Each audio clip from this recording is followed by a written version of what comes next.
Welcome to the C-Level Strategy Series with John Arnold. This series delves deeply into the issues business owners and leaders face each day as they operate their businesses in a post-pandemic world. Welcome to the C-Level Strategy Series with John Arnold. We are joined by an esteemed set of panelists today to dig into the issues, both positive and some of the challenges that we all face running organizations in 2021. Just coming out of hopefully soon, the pandemic, and we're going to dig into some real issues today, focused primarily on workforce development. So this is a series that will run over time. We certainly appreciate John Arnold and his contribution to making this happen and getting this series together. So with no further ado, I will turn it over to John to facilitate this conversation. Thank you, Jeff. The follow-up on your appreciation, thank you to Guy, Barb, Mr. Maceros, is that okay? Am I saying your name correctly? Bob, all right? Bob's fine. Excellent, Thank you. excellent. And of course, Jeff, and obviously our camera people helping us out. And to elaborate a little bit further on what you said, there's going to be some pretty in-depth questions, brought to your attention, and hoping to get some heartfelt answers. I'm looking to get around the political answers or diplomatic answers. I just want the straight from your heart answers. If you guys can give me as much as you can from that. I know Barb and Guy very well, both community leaders. So with that said, I'm going to kick it off to you guys. We're going to be talking about the future of the workforce development and training processes or processes within your establishments. And I'm going to turn the first question over to Miss Ewing, sorry. What does workforce development mean to you and your organization, and be as broad as you can be, please? Well, we're a very diverse organization with lots of different program silos, so it's not a single thing. But I would say where we have seen the greatest success and where I would be the biggest advocate is really engaging with students to create internships that are meaningful for them. I couldn't even guess right now the number of students that we brought on as an intern that have transitioned into really great employees for us or gone on to work for one of our portfolio companies. You're really raising them right, as they say. You're getting them acclimated to your culture and your sets of expectations, really understanding their strengths, their weaknesses, helping to shape them into productive employees in the future. And while eventually, of course, they're going to move on, find another job, grow in their career, we've gotten really great years out of some of those interns as they've transitioned into full-time employees. And some are still with us, and some of our most productive employees. I mean, it is a truism that if you can find somebody who's the right fit for your organization, that notion of hire for attitude and then train for skill, that's really where we've seen the greatest level of success. Is your organization coming after those folks, or are they coming after you? Or is it like a square hole type scenario? It's both. We frequently have people who will reach out to us because their kids are looking for an opportunity, especially in additive manufacturing. Somebody who just is so familiar with it and they want to learn more about it. But we do also actively search, and we search on behalf of our portfolio companies. We've got a program that YSU administers, the MONUS Fellows, through the Williamson College of Business, that they help us identify students to work with our startup companies, typically more on the digital side, but they can work on either side, digital or additive. And then we really are just announcing this shortly, but I'm happy to talk about it. Vince and Phyllis Bacon have also endowed a program with us for fellows for additive manufacturing students coming out of the STEM school. And through both of those programs, we are constantly trying to find students that would be the right fit. Bob, do you mind if I tail off on the same question? I'll read it again for you. What does the workforce development mean to you and your organization? Workforce development, John, for commercial metal forming, I would describe as a foundation. And in that context, what I mean is that I think if you look at recent history, why do companies fail, businesses fail? They don't really examine internally that did they hire the right people? Did they have the right culture? And then did they facilitate the growth and the development of the individual? Commercial's been around 101 years now and has had some good times and some bad times.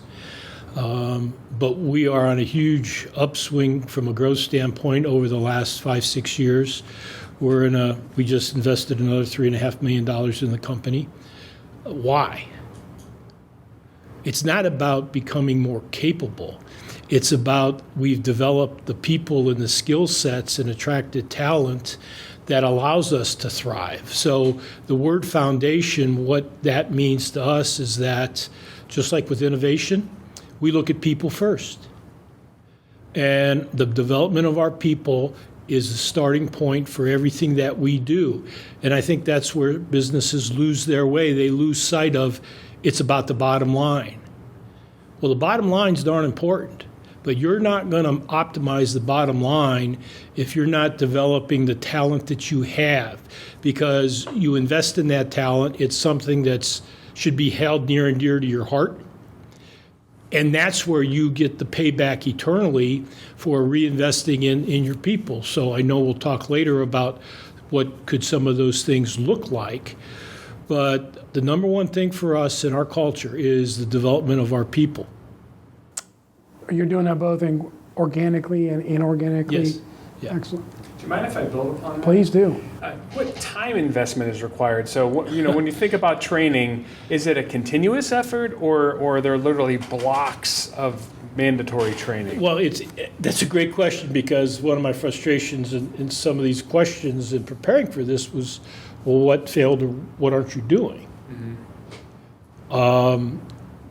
In reality, you can't spend enough. I mean, time training people. So you have to use lessons within the context of the business as vehicles to talk about these are the things that we did in talent development, or these are the things that relate to strength finders, or these are the examples of achievers. Because we're real big, as you know, Jeff, we're real big on doing our own internal workshops. Not that we have they're the only ones that can do it, but one of the things about workshops, for them to be successful, is you have to have a level of trust. You have to be able to come in, and depending on what the content of the workshop is, throw your guts on the table and maximize the results of that. So we have trust within our organization, so we're comfortable having crummy workshops because we still feel that trust will win the day. So a long-winded answer, I'm sorry, but I don't think you can spend enough time on investing in your people. So you have to look at opportunities that someone comes in from finance and is dealing with an issue, and how do you relate that to training for them to help them grow, not just in the financial world, but it could be in dealing with someone on the phone or dealing with a customer or supplier that you have a conflict with. Mm-hmm. So all these things tie in. So what we try to do, not that we do it every day, believe me, I fail a lot, but it's having the awareness that take advantage of the opportunities that are presented to you and tie that into the message of the culture and what you're trying to do from a talent management standpoint. So that's the word foundation just immediately comes to mind, because it is foundational. It's not a program that you check off in HR that says, you did this year. Next year, you're going to do this. So it's got to be somewhat dynamic and fluid, but you're trying to create these building blocks around you, mm-hmm. so there's not enough time. I wish we had more. I hear sometimes it's easy to jump on and correct mistakes, so that's continuous improvement, right? Sure.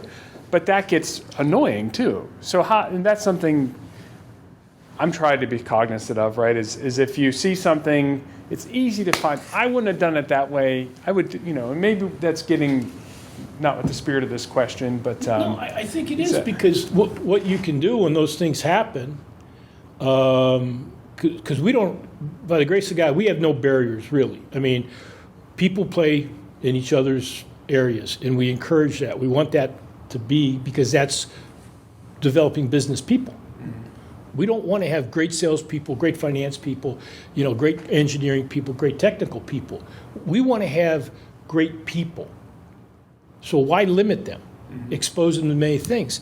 And we'll often do that. There'll be a call where it goes really badly, and there'll be 4 or 5 of us in there, and we'll go, "Hey, how do you think we could have improved on that?" Were we aligned with what the people we were talking to? Was there an alignment there of purpose? Those kind of things. And So- with the trust as the foundation. Yeah, instead of looking at your Outlook and going, "I got another minute, I got another meeting in 20 minutes, hey, I got to go." That meeting can wait, because it's that opportunity that you got to take. And it's hard, because we all have schedules where you go, you're backed up. I got an 8, I got a 9:15, I got a 10 o'clock. And then the phone and the email and all the other things that we deal with. We miss out, I think, sometimes by letting that control us versus controlling what we can control, and say, how can we all learn from what just happened? Guy, can I get you to put your input on that one? Yes, and I appreciate the comments. And Barb, I want to thank you for the internship program too, because that fits into what I would call brain retain, which is keeping the talented people here. And Bob, 100-some years in the community, that's wonderful. Thank you. And the fact that you're investing shows that you have some confidence in the workforce here. Otherwise, you wouldn't stay here and grow here. We look at it from a whole different perspective, because I'm representing 2,400 businesses. My organization has 2,400 companies that need to figure out this workforce issue, and they're across every single sector, all size businesses, so we can't focus on any one industry, any one sector. And we look at it from what I would call a talent retention, expansion, and attraction perspective, that we need to retain the talents here. We need to help companies keep their workers. We need to expand the availability of workforce here. We also need to attract more people to the community. One of the things that we struggle with is there are probably 4, maybe 5 dozen organizations in the community that are doing something in that workforce space. And I'm not even counting all the K through 12 school systems. And what we need to do is get them out of those silos and get them to start comparing notes and working. And Bob, your term of start playing in each other's areas. We need these guys to do the same thing. There is some overlap in the training programs and competition over funding and bodies, but there's also gaps in areas that we need to train people. We have some scary intersections. We have a declining population, but the workforce development organizations in this community have announced about 8,000 new jobs coming online. So those are not good intersecting points, declining population and job growth. And so we really need a concerted effort getting all of the workforce organizations aligned and working together and growing that workforce for everybody. I'll put my 2 cents in, and I'll turn over to another question. The immediate thing that I heard, especially Bob, when you talked, is cost. Like, I have that same exact foundational principle as all 3 of you. Is I make my workplace culture-wise one that I hope my employees cannot wait to get to. Like, we spend more time with our employees than we do with our own families. Would you agree with that? So I make it the most elite, most positive culture that I can make it, and with that comes a lot of culture training. But when you talk about training, I think about my small scale. What's it like for, what do you got, 350, 400 people in your plant? About 200 total. Yeah, 200. That's 200 people. Oh, that you're trying it's a challenge. to condition to be what you want them to be in terms of positive culture workshop, whatever have you. So I will say this, I think that you're onto something, all of you, and I think that the foundation of making your place one that they can't wait to go home, more of a place that they can't wait to get to, I think pays off as far as the war, losing the battle, but winning the war, and I'll just leave it at that. Yeah, Go ahead. That's a great comment. You'll probably recall this very easily. I'm sure we all will. The big, when things were in vogue about mission, vision statements, and everybody had to have one, and we've had this conversation before. And on our website, as you've heard me say, we don't have one because people put the mission statement on their website at that place because they can't remember it. That's true. And I think it's true. I remember I was working, when I first got into business and changed careers, they passed around the card because they were coming around to do automotive audits, And God forbid, if you didn't have your mission card in your back pocket, and they'd come and say, okay, what's the mission? And you'd pull that out and read it. Well, that made no sense. It should be in your heart. Because it wasn't visceral, you know. Good word. So, you know, working on culture every day, I mean, that is part of the challenge of this talent management and workplace development is you got to work at it every single day. And if you don't, you lose ground. So we try to keep our culture real simple. We have the responsibility to help every person we touch be successful. But our firm, we have the 300 rule. And I tell our folks, if I give you 100 and you give me 100 and you give your job 100, there's no way we can fail. Right. That's It's good. the 300 rules, we call it. And of course we fail every day. Yeah. But if we're reaching to that every single day, that 300 rule where I'm giving my employees 100, they're giving me 100, and we're giving our job mission 100, we're going to go up. We're going to fail we're going to fail sometimes, but the overall year-to-year performance should go up. With that said, I'm going to turn it over to Mr. Coviello here. Guy, how do you retain the best talent, and how has it changed relative to the past 5 to 10 years? So, I guess I can answer that two ways. Within our organization, it's a lot of the things you guys have already said, and that's just creating this culture where they want to be there, they enjoy each other, and there's built that trust so they can share and help each other, build off of each other. But again, back to being an organization that represents multiple businesses, we're trying to help every company retain that talent and have them come back. And it really varies. I mean, and part of it is in the talent retention area is just, getting them in situations where they don't have the home distractions sometimes or the financial distractions. Financial literacy is a real detriment, or illiteracy, I should say, to retaining an employee. We're going to launch a program, I think, this summer, maybe this fall, where with a nonprofit organization, we're going to have a couple pilots in the community where we'll have social workers / financial coaches embedded in the workplace. And every time there's an issue, that the employees will get comfortable with that worker being in there, that social worker / financial coach. We've seen a lot of members, for example, where an employee's car breaks down and they just never hear from that employee again, ever. And the employee had no money to get the car fixed and just stopped showing up. And so this financial coach will be in there to say, okay, you know what, you don't have money, you haven't saved anything. We have a financial institution that will come in and say, here's the loan, here's $1,000, go get your car fixed. Don't miss any work. And in the meantime, we'll set you up with a payment plan that comes out of your paycheck with interest over the next 12 months. At the end of the 12 months, this financial coach is working with you to convince you that, okay, you know what, you've survived without that deduction for the last 12 months. Keep letting them deduct that. We'll give you back your interest as long as you open up a savings account with that institution and continue to put money into that account, so the next time your car breaks down, you're not distracted. And the emotional distraction from those kinds of things, knowing that, my God, if the refrigerator breaks, if the kid breaks his arm, if my car breaks down, man, I'm never going to be able to come back and get this job again. So just taking that kind of pressure off, I mean, that goes a long way towards retaining workers. And if you think about the kind of jobs we have in this community, that could be a valuable asset. So a lot of different unique ways that we're trying to explore to help employers retain the talent that they have. Barb, you lead on that? Oh, I would say that our first rule of life and life at YBI is family first. We recognize that there are a lot of distractions out there, and especially the lessons that the last year have taught us are that people who have kids at home who are suddenly being homeschooled are dealing with an entirely different reality than those who have not, and all of those different things.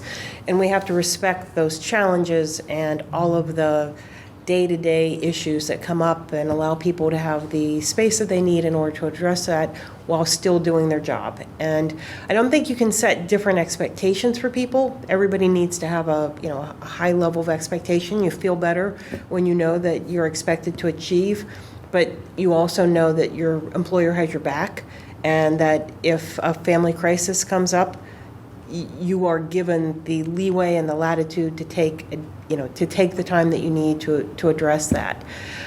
I would also say that there are part of having a successful culture is to know when to let somebody move on. And we've had cases where people were offered a better job, higher salaries. We're a nonprofit. We often don't have the most competitive salaries. We try to have the best culture. We try to make this family. It's a cool place to work. I mean, we've always wanted to be that, that really edgy, cool place to be. But when somebody's ready to move on, you're generally better off allowing them to move on and to grow into the direction that they want to grow and to backfill that position and bring somebody else in. If you've got somebody who is part of the part of your team who's ready to not be part of that team anymore, you can find that that's disruptive. Mm-hmm. And, we all have those stories where you've got that one person who's not carrying the weight and everybody else is having to pick up an extra bit of load, and that doesn't serve anybody as that well either. So I think employee retention is a double-edged sword. You've got to do it, and we want to do it. We want our employees to be happy, and we want them to be happy here. But if this isn't the right place, you also have to be willing to acknowledge that and allow them to move on and to support those decisions. And I think we balance that out pretty well. I like what you just said, and that's something that we practice as well. I want my people to better themselves. And if that means moving on to a better opportunity, I'll do everything I can to help you make that big leap, because then the reputation gets out there that this is a good place to come and work and get supported and advance your career. I want to bridge that question to something personally, because I think one of your greatest assets, knowing you, is you're such a compassionate person. You're such a nice person. You're a caring person. How do you cut that off to know when to say, hey, listen, I realize it's gone from us trying to culture you, make you part of the work environment, make you feel loved and make you appreciated, but also there comes a time where I'm done being taken advantage of. I know I've been in that situation a billion times. You've had to been in that situation. How do you handle that? I think you know when you know. Okay, and internal. I mean, there's just that internal clock of how much time can you invest in a situation, and at what point does it no longer feel productive or fixable or whatever those issues are. I think everybody's going to have a different internal thermometer that allows them to, or barometer, I guess would be a better term, that allows them to have a sense of that. Mm-hmm. But I would say that if you feel like you're not getting that 100 mm-hmm. out of that employee, and it no longer feels like a balanced relationship, mm-hmm. everybody's feeling that. Mm-hmm. And it does take a toll. The signs are there? Yeah, it takes a toll on everybody in the organization. Mm-hmm. Bob, I'll repeat the question for you. How do you retain the best talent of your 250 people? And how has it changed relative to the past 5 to 10 years? I think the biggest thing we try to accomplish is to be aware at the beginning of the process. Bad hire is costly, and especially in our culture, because as I just said earlier, we can't invest enough every day in our folks. So there's a couple of things I think we try to be aware of. First thing is there's a generational change. We're hiring kids that I'm their granddad. That's okay. But I'm the grumpy granddad too, So in trying to be aware of the generational changes, is instead of imposing what I went through or our other people went through and experienced in business and says, this is what you have to go through, being aware that you have a different audience. Mm-hmm. And with that, then being able to articulate, we have a very value-based interview process. So we don't really care about the degrees. It's what did you do that made you unique as a person? What price have you paid? We have it's not good or bad, but we have a habit of hiring a lot of athletes. But by the same token, we hire people that have been orchestra first chair in whatever instrument they play. The reason behind that is there's a theme with that individual that they've paid a price to achieve something. They bring that with them. Goal-oriented. That knowledge of what it takes is transferable. So we try to relate generationally to their interests, but in that context, which you're right, Barb. You know, you can't save the world. And I think sometimes that happens. I'm sure it's happened at our place. I'm sure I've done it, where you're trying to save the person, but you just can't break through, and you got to let him go. But what we do then is, in bringing in talent, we do a fairly quick identification from a go-forward strategy of where they could fit in the organization, and we move people around in different disciplines. So we'll move people out of engineering into sales, into finance.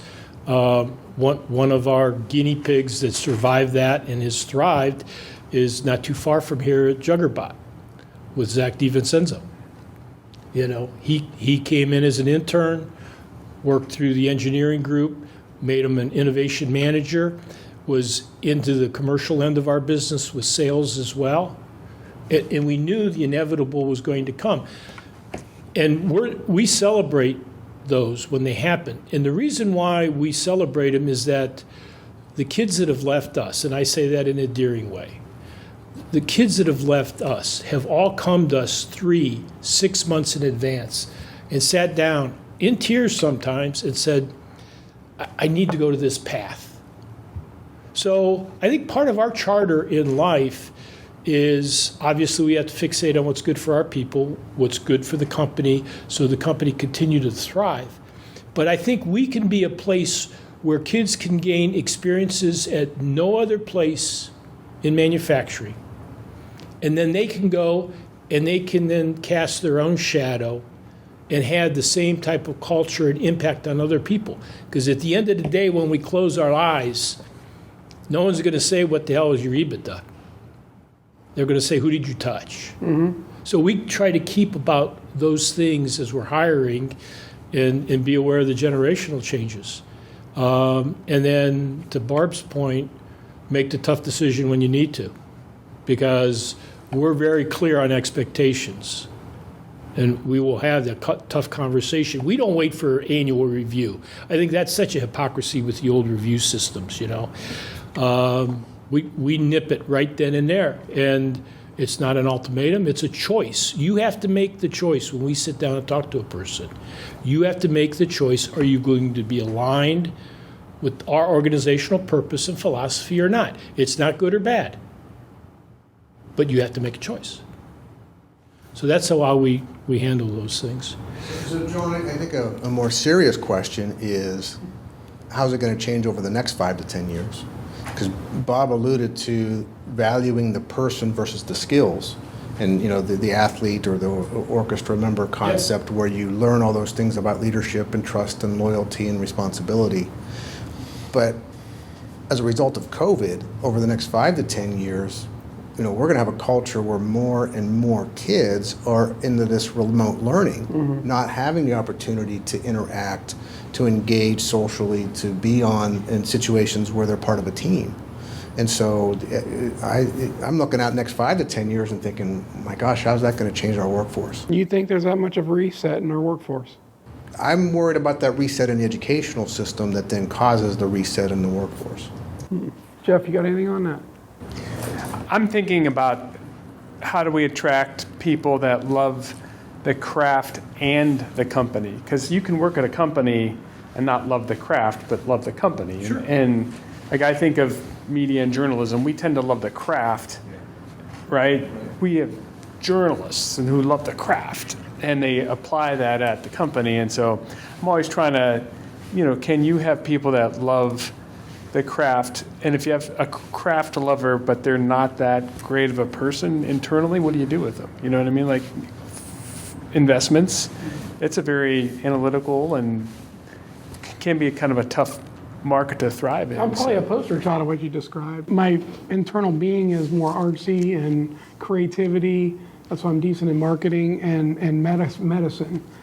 I got into the finance business just by necessity, and I'm a goal-setting kind of guy, like Bob talked about, and I just focused on being the best at whatever I was and having to be investment advisor. But to be honest, be the first person to tell you, I don't love it. I can't wait. I don't go to my office to say, man, I can't wait to make this or that much of money. I I love putting the smile on people's face. I love being the CEO and putting a smile on my employee's face or my client's face.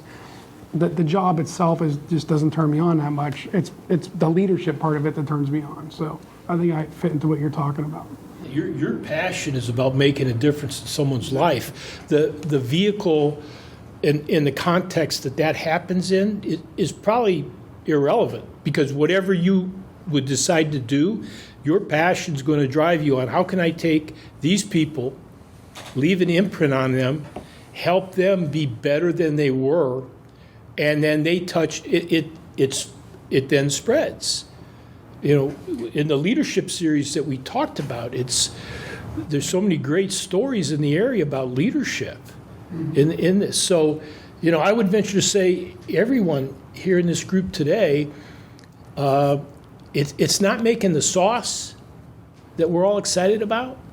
It's preparing those things that go into it, and that's the people, nurturing and growing those things. I'm sorry, but so many small business owners love the craft. Sure they do. They love what they do, and they expect everyone to love what they do just as much as they do, right? And it's almost, how can you not love this? It's not realistic. Yeah. Well, but I think it has been that way for an awful long time. So is that? Well, if you read, I don't know if you all have ever read the E-Myth. Yeah, the E-Myth. Yeah. So the very first story, the lady that makes the best apple pies in the world, and everyone told her for years, if there was a birthday or a wedding or someone, pies, they'd go to her. So she said, well, I'm so good. She loved the craft. Right. But she failed miserably and was run the risk of everything she saved for her life was going to be gone. And then she stepped back and understood that alone you cannot make it happen regardless of how good you are at the craft. One of my favorite sayings is, the Lone Ranger had Tonto. So who's her Tonto? Who's our Tonto? We need a bunch of Tontos. We need a bunch of them every. If you're a craft-loving business owner, you better darn well have an operational partner, so to speak. I mean, I loved moving metal and making tank heads, and I grew up in a household of guys that worked in steel mills. I do love that environment. Right. But I don't expect everybody else to get all giddy, about it.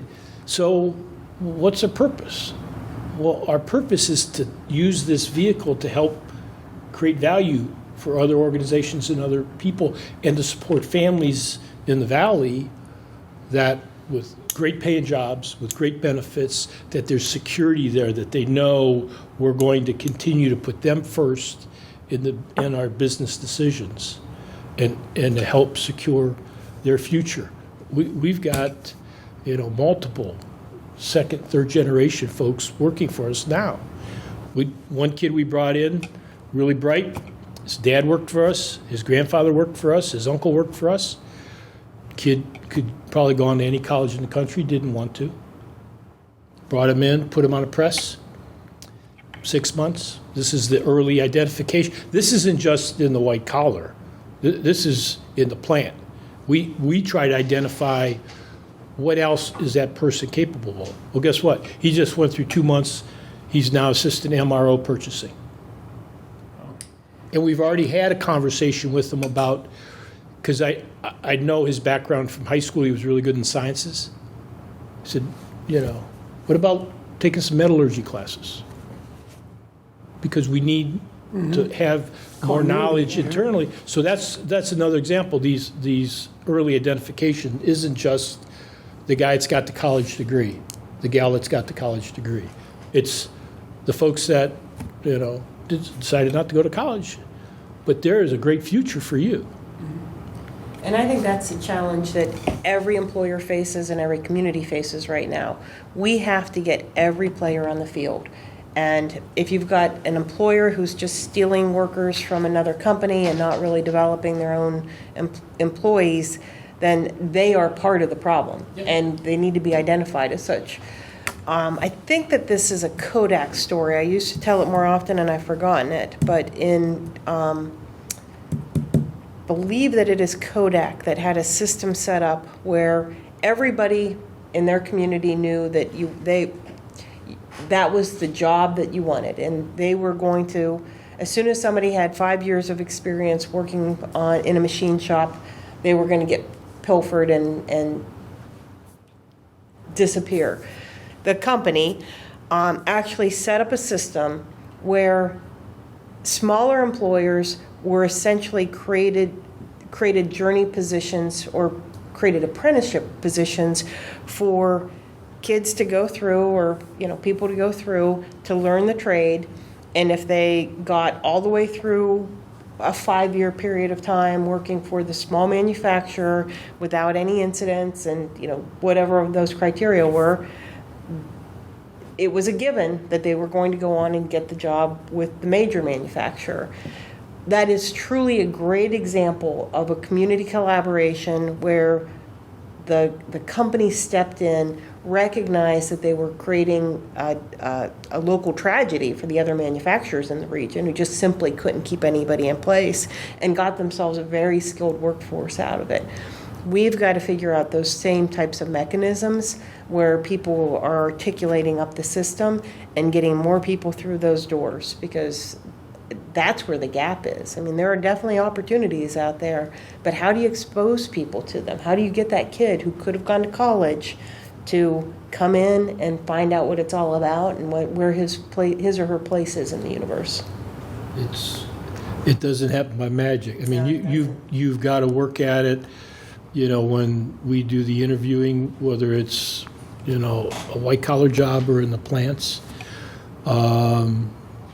we've done it numerous places. A Texas operation, guy was working in the plant. We brought him up here and said, "Listen, we think you have the skill set to go into sales." Well, because you are very, very focused on the dialogue you're having with people. You could see that with them internally, meeting their needs. And that's what great sales is, meeting the need or getting to articulate the unmet need. So we said, hey, but here's the gig. You got to come up here for 6 months from Texas in the middle of winter in Youngstown, Ohio. Love that. And get a heavy coat. Get a heavy coat, But it goes back to the thing we started this with. Good Lord, there's not enough hours in the day, unfortunately. So it's almost exhausting. But John, just like you said, it's when that's your passion, we can't get enough of it. It's almost like an addiction. Who else can I touch today? Who else can I move the needle with? I'm going to turn the conversation over to numbers 3 and 4 here, and I'm going to go ladies first again. The Barb. How has the pandemic changed work programs, and what's worked and what hasn't? From our perspective, one of the workforce development programs that we offer, not necessarily something we do internally, but something that we offer to the larger community, were a series of classes on how additive manufacturing can be used in traditional manufacturing settings. So there was an additive 101 class, and using 3D printing for sand to make the sand cores for the metal casting process, using it for tooling, and reverse engineering prototyping. Because of the onslaught of online classes, what used to be a program that companies were prepared to pay for, it's no longer part of the equation.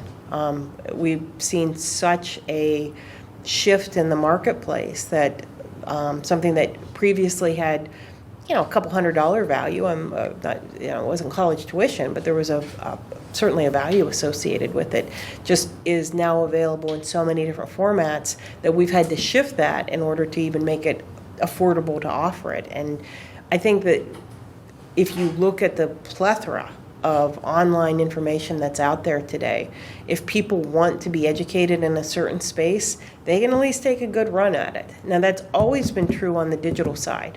A kid wants to learn to code, they can teach themselves to code by watching YouTube.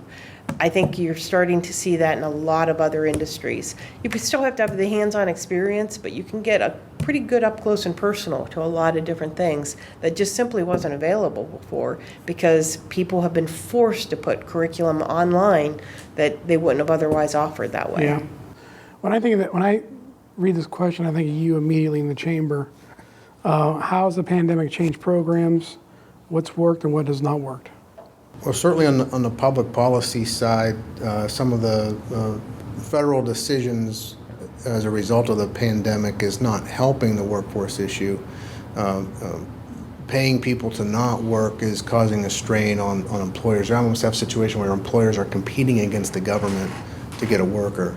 We'd have been much better off paying people to go to work than paying them to not go to work. But that has a life to it. At some point that's going to end, and those people are going to be available for the workforce again. That can't happen soon enough for a lot of our employers. But public policy has a big impact on lots of what we do in the workforce space. And Barb is in part of a cutting edge industry, helping companies bring on new technologies, but incumbent workforce training is lacking in terms of public policy, and we need to work on that. We need to help existing employees upskill. Ohio's done a really good job in creating those programs, but nationwide those aren't strong enough. Public policy around transportation.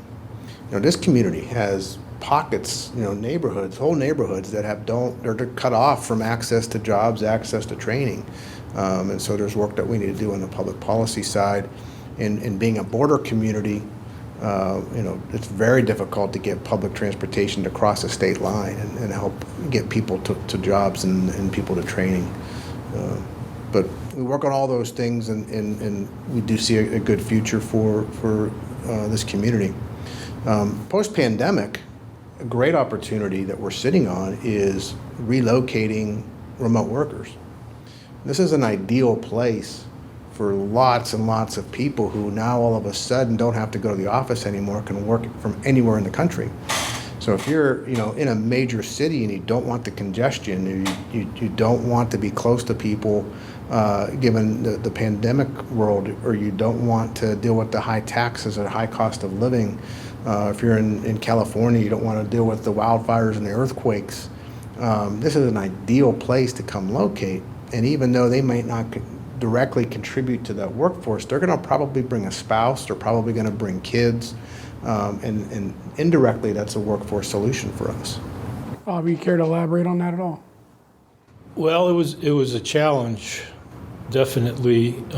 We've got kind of this underlying saying in the organization is, let's control what we can control and be able to identify that, challenge ourselves. But so when it all happened, and having a culture where, and I learned this from someone else, we kind of have a walk-around management style, leadership style. So it's completely common that you just plop down in someone's office to find out how is the soccer match, along the line you were talking about retaining employees. If you've got a 2:00 soccer game and I find out you're in the office and not at it, that's a problem. You better be at the soccer game. So we took a step back and said, okay, it's a great opportunity to develop new skills, teams, and we just worked our tail off using that vehicle both internally with our people and externally with customers and suppliers, that on a Friday usually people are catching up. Call someone on Teams without a meeting notice. Just call a customer, supplier. How you doing today? We had one of our folks. He said, "Hey, let's have a Thursday happy hour on Teams." Hey, hell of an idea, man. No one has to drive, So 4:00, get your beverage of choice, sit at your terminal, you popcorn or something, sit there, and for a half hour, a variety of conversations are going on. So the approach we took was, how can we take this and help us all get better and take advantage of it? and turn it into some kind of blessing that'll help us then have a strength in an area we didn't have before to take on other challenges, because they'll be there. Jeff, anything on that? I'm thinking of the role of technology and you know, in a world where you have to maintain your distance physically and socially, you know, how collaboration tools have really accelerated progress. That's something that before it was easy enough to walk around and you just sit down and you had to develop a different talent, different skill sets. But I think it's made, you know, has given everyone the opportunity to be more efficient and more effective and just really know kind of what's happening and get more people involved in the process, because everything's transparent, it's in the cloud, and everyone can see what's going on, and there's less, well, did I send you that email or I ran into you and you know it now, versus now it's more of a open, transparent communication system. So I think that's been a big benefit and a big outcome. I'm going to take the next question to Bob and then circle around from there. That's the big one. What are you doing to navigate the environment as it relates to social and political issues? Example, base camp banning political discussions at work. One of the fundamentals of our company is mutual respect.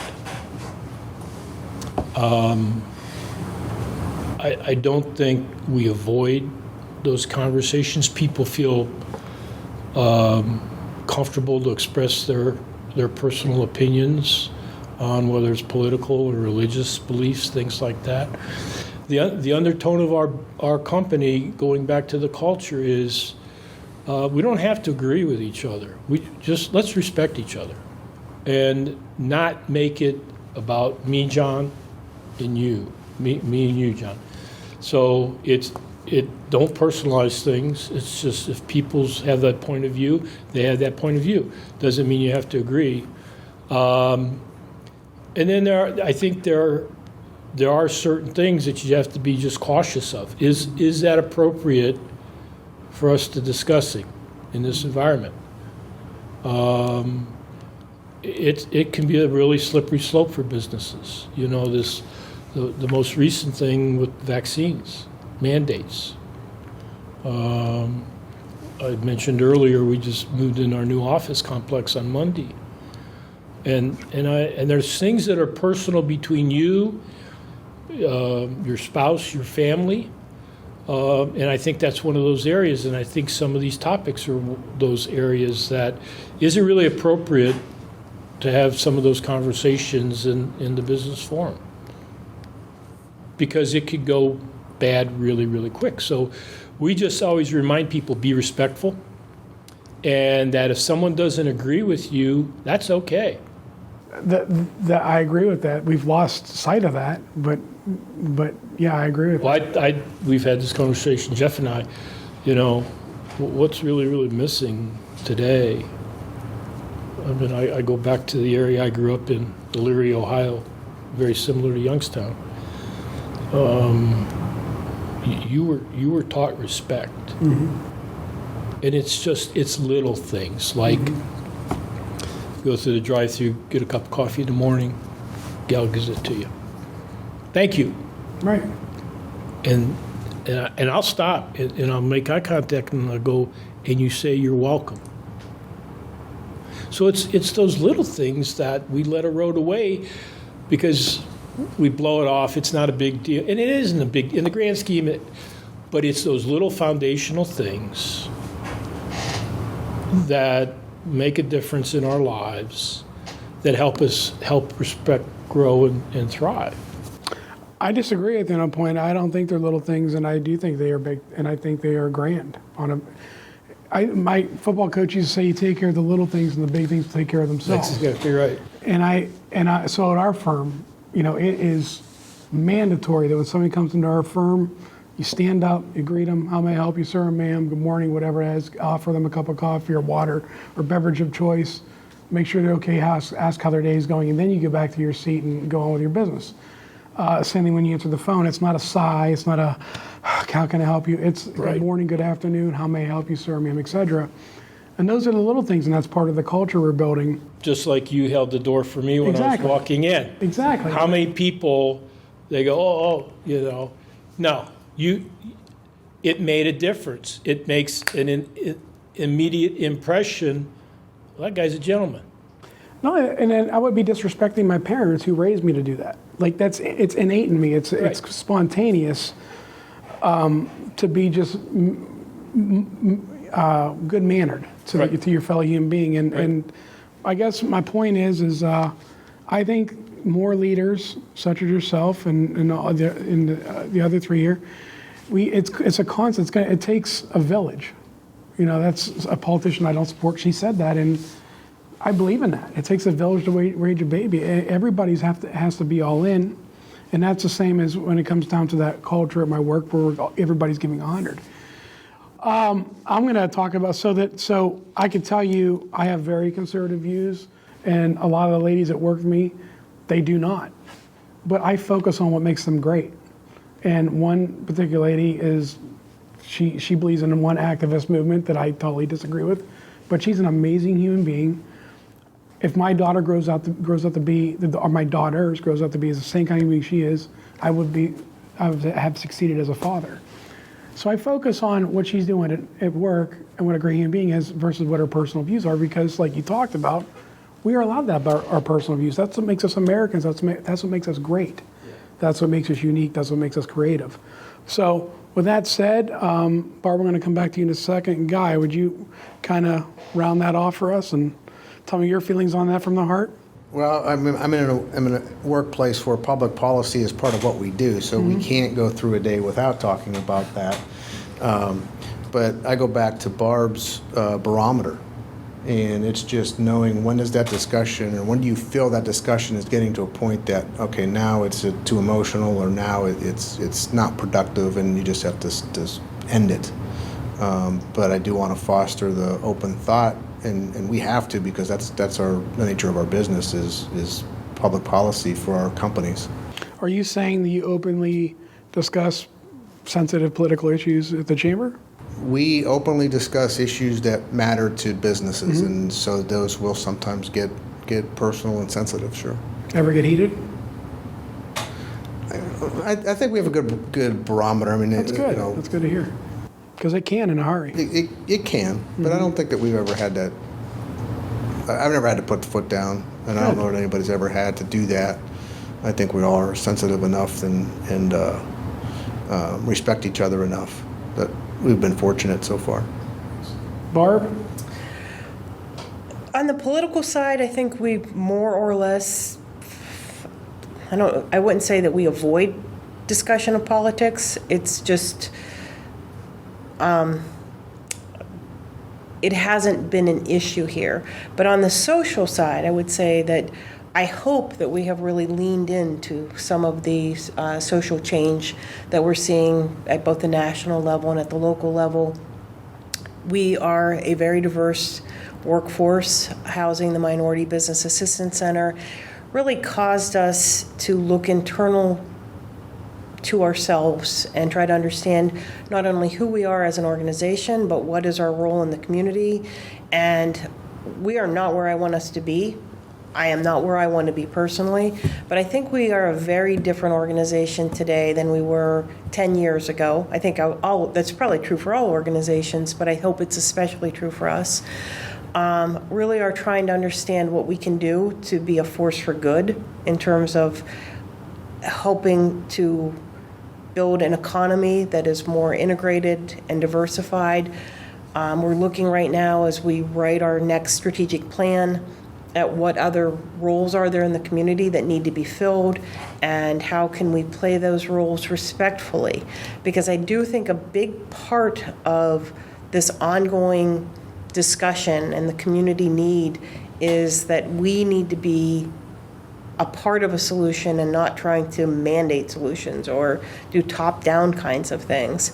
So really understanding that and just being a voice at the table and helping to convene other voices, whatever that looks like, is the right path forward.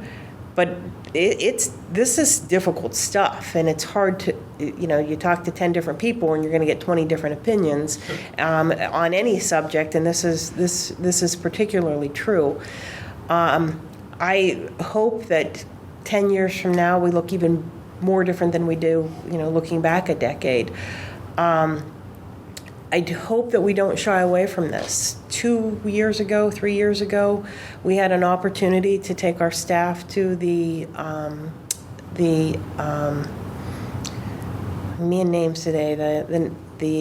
Equal Justice Museum in Montgomery, Alabama, and that is essentially the living legacy of lynching and violence against the African American community in our nation.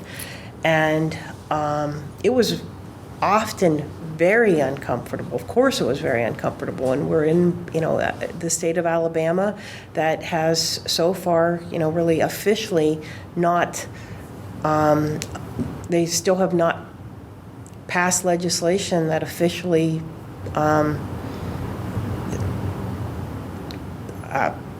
desegregates their school systems. And it's really easy when you're sitting in a community that, is clearly that segregated to point fingers and say, oh, how enlightened are we? We're so much better than that. But you can't do that. I mean, you have to keep taking a hard look at yourself and your organization and your community and say, but where can we be better and where can we do better? And I hope that's us. I hope that we are always leaning into that. I'm putting words in your mouth in a good way here. So if what I understand is you're taking a proactive movement as a CEO of the incubator to involve yourself in that. Am I correct? Yes, to try to learn more, to try to understand more. I was an American Studies major at Kent State. The most of all liberal educations that you can get. Came out with very few, practical skills. I had a minor in education. And I thought that I understood the world fairly clearly, but what the last few years has told me is that I had facts, but I didn't have an understanding. So it's one thing to really, have a cadence of history, and this happened, and this happened, and this happened. It's a whole other thing to really listen to the stories and to listen to your staff talk about how afraid they are when their adult male children go out into the community. And there's a lot of soul searching that needs to happen for us as a society to get to the point where we can have these conversations, because they're hard conversations to have. Mm-hmm. So John, I think all CEOs have some responsibility that the economy is equitable for everybody, that the workforce opportunities are equitable for everybody. And I thank Barb for her commitment to that. And we have that commitment as well. Let me lean on you to a real hard question off of that. Don't you believe that hiring the best man, woman, or transgender person, regardless of color, would satisfy that, or no? That's a good question, and that's a challenging question. And I think we want to create a system whereby that pool of talent is equitable. Yes, we need to hire the best people for our organizations. That pool is what probably needs to be more equitable. And how do we help fill that pool with a diverse group of equally talented people? So I am going to harken back to my days at the Chamber when Herman Moss, the plant manager from GM Lordstown, was the chairman of Grow Mahoning Valley. He talked about his early days at Saturn. And if you remember, the Saturn was a burner, and it caught on fire, and he had said very bluntly that in his history in the automotive industry, you didn't turn those stories around. Once that got out into the public, you were not changing anybody's mind. They could fix the problem. They knew what the problem was. It required a recall, but for whatever reason, people ignore recall.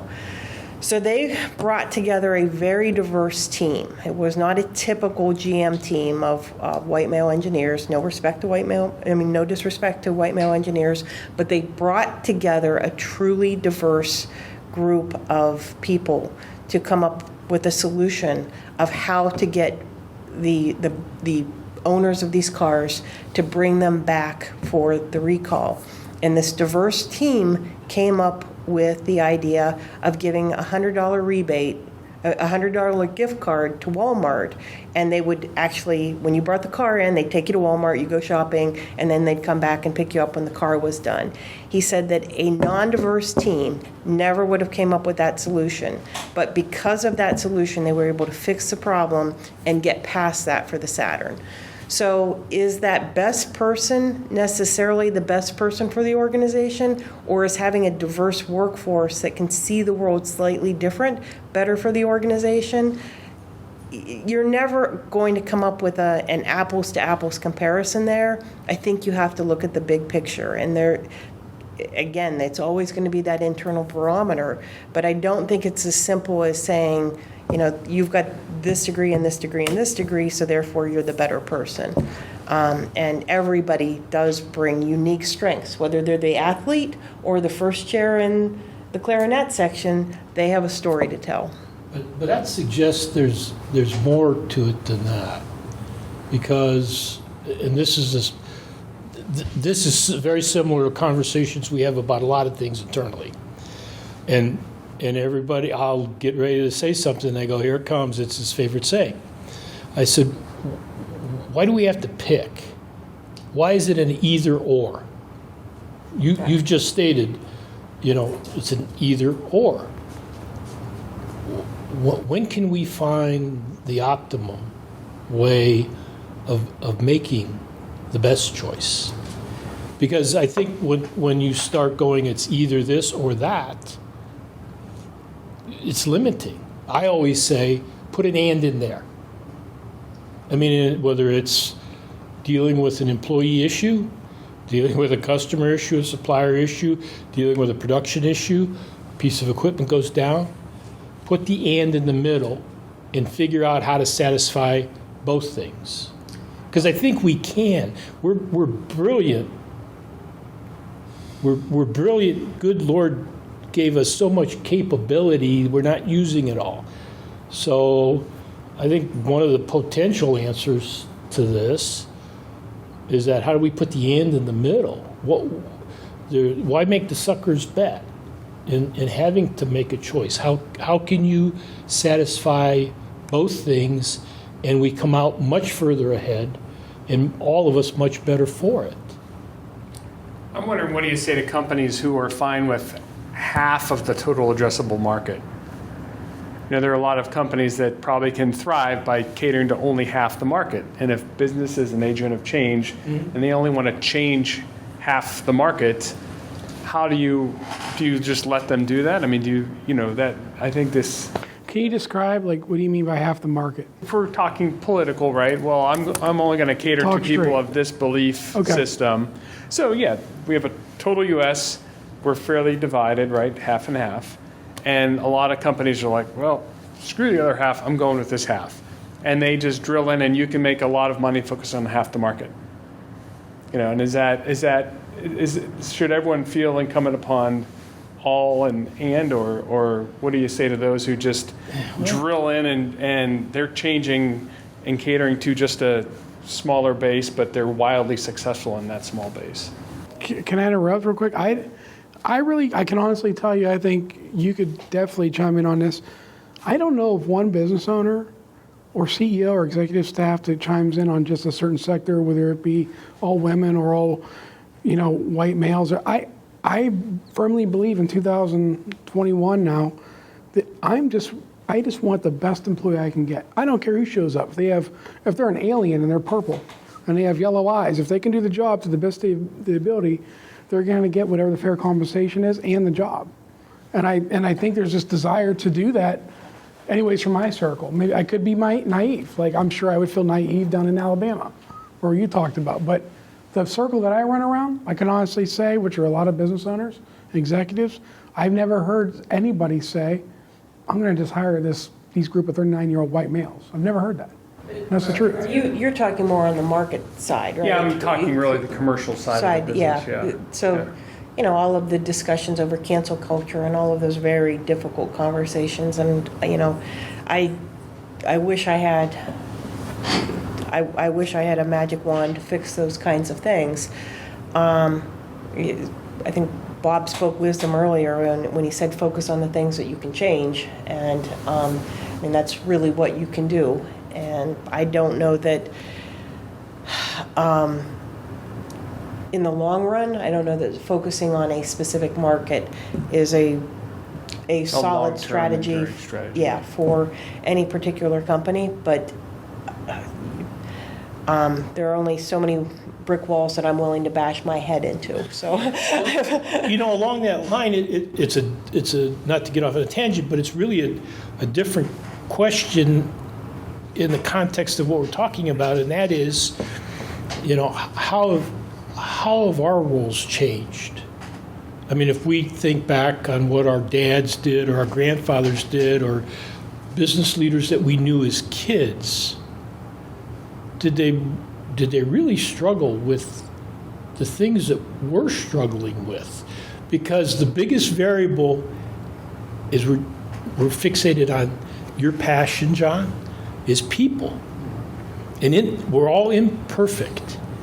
And I venture to say 10, 15, 20 years ago, probably folks in our roles didn't think about that. It was almost a workforce that you could pull from. The numbers were there. You either wanted a job or not, and we'll tell you what to do. Versus today, we hire a lot of kids from YSU and have networked in the organization there and other colleges in Ohio, and it's completely different. Even when I went into business after making a career change in 1986, and it was a blessing, but the guy said to me at the end of the day, because I was almost talking him out of hiring me, I said, my degree's in biology. I said, I was a college football coach for 10 years. I don't know anything about business. And he pounded the table with a cigar and goes, you want the damn job or not? And I was 32 years old with 5 kids. So much has changed, and it's so quick, and it's so rapid every single day. But, one of the interesting things is the things that we're dealing with, the things every day that keep you up awake at night, Barb. I bet those other people said, 4 o'clock, I'm going to have my martini, and the numbers good, Jeff? Numbers are good. Right, Steve? Cash flow's good today. Emperor has new clothes, for sure. I talked about that, this is 10 years ago, Jim Tressel, he was asked the question, what's changed between the kids that used to coach in their 80s and 90s versus the kids when he was coaching Ohio State? And the main thing is they want to know why you want to do that. And it's not because they're being disrespectful, they literally want to learn why. Yeah. That's the main thing. They want to know why you're telling them what to do. Not to object to you or be questionable to you, they literally want to learn why you're asking them to do that. And I think that's the main difference. Would you agree with that? Well, I think another difference is the need for gratification has changed. And that stigma of millennials has a lot of validity to it. We see that a lot. And we've seen a lot of our companies come up with some really unique things to keep employees that we never would have thought of before, like pet insurance. There's a lot of new benefits that come with certain jobs now that they're just designed to attract and keep workers. I had a conversation today with an advanced manufacturing company, not necessarily from the Mahoning Valley, that has literally set up a flexible schedule where they have interns coming in at whatever hours those interns can work, if they can commit at 3 hours from 10 p.m. to 1 a.m., then their workstation is set up and those are the hours that they're working. And it's obviously not something that everybody can do. It's not a model that works for everybody, but it's working for them. And we never would have thought about that a decade ago. I mean, you just simply would not have gone to the trouble. Their goal is they want these people to turn into full-time employees, but they were really smart because they also said if they end up going somewhere else, hopefully they remember us fondly and become one of our customers wherever they end up because they know this industry now. And I think that's, you got to create ambassadors out there. lots of different ways to skin those cats. Back to your comment about difference in kids coaching. You look at schools today. Kid that used to work for me is the defense coordinator at Pitt now, and the recruiting coordinator role.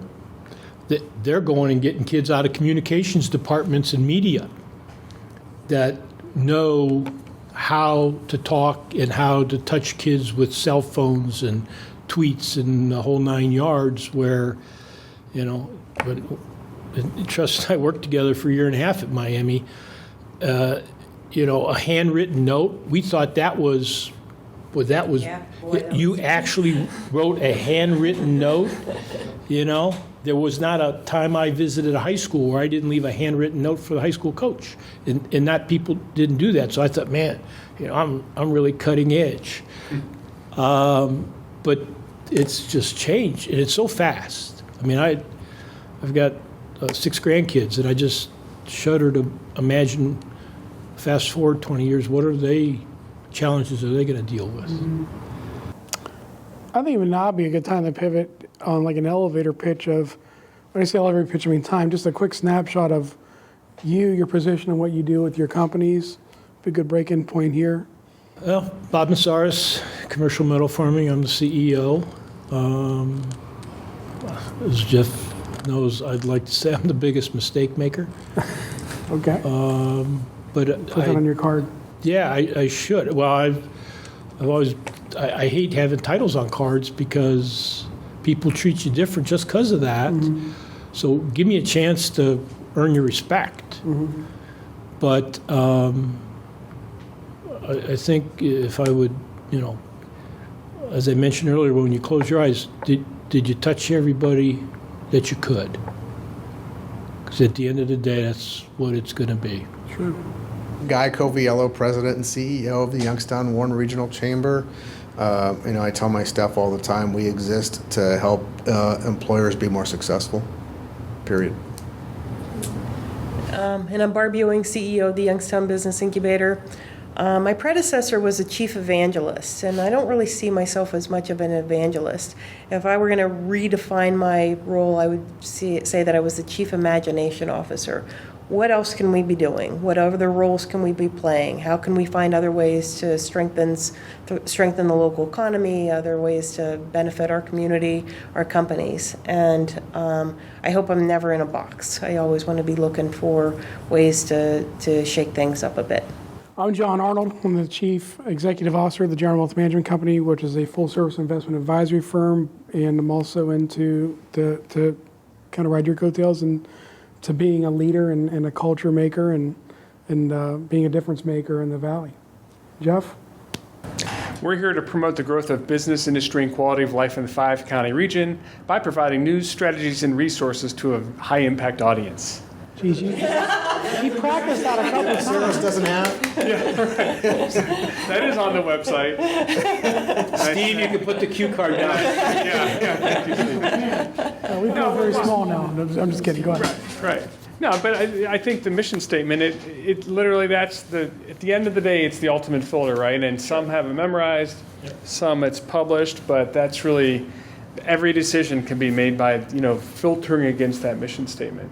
So this has been an amazing conversation, and we're going to have more conversations like this, dig into harder topics, and want to thank John Arnold for really making this happen and guiding us through these difficult conversations, right? Because oftentimes there is no right answer, but I think it's collaborating. I'm sitting here thinking of all the horrible things I've done just in this past week.